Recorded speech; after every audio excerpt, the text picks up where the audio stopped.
may mga taong sasagarin ka, at kapag napuno ka at pinatulan mo, ikaw pa yung nagiging masama.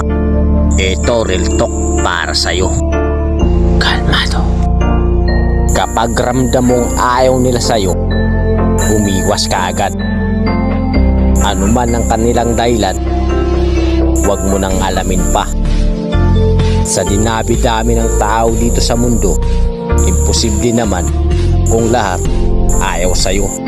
Doon ka sa mga taong tanggap at importante ka sa kabila ng iyong katayuan at mga kahinaan mo sa buhay.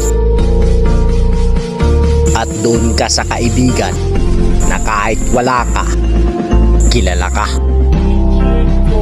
Kalmado.